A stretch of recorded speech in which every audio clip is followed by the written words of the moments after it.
ನಮಸ್ಕಾರ ಎಲ್ಲರಿಗೂ. ಇವತ್ತು ನಾನು ಮಕ್ಕಳಿಗೆ ಫೋನಿಕ್ ಸೌಂಡ್ಸ್ ಆಫ್ ಇಂಗ್ಲೀಷ್ ಆಲ್ಫಾಬೆಟ್ಸನ್ನು ಕಲಿಸ್ತಾ ಇದ್ದೇನೆ.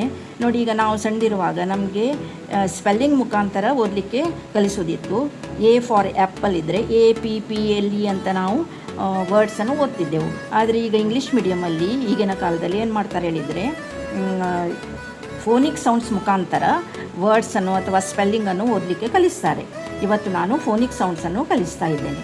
ನೋಡಿ, A for apple, apple. B for ball, ball. C for cat, cat. D for dog, dog. E for elephant, elephant. F for fish, fish.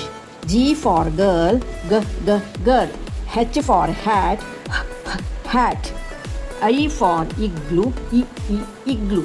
J for juice, juice. K for kangaroo, kangaroo. L for lion, lion. M for monkey, monkey.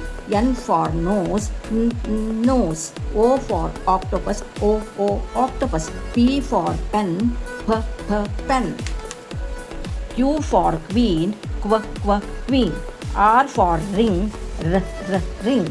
S for sun, sun. T for train, train. U for umbrella, umbrella. V for van, van. W for watch, watch. X for box, box. Box ಅಥವಾ X-ray ಹೇಳುವಾಗ X-ray. Y for yo-yo, yo-yo. Z for zoo, zoo. Thank you for watching.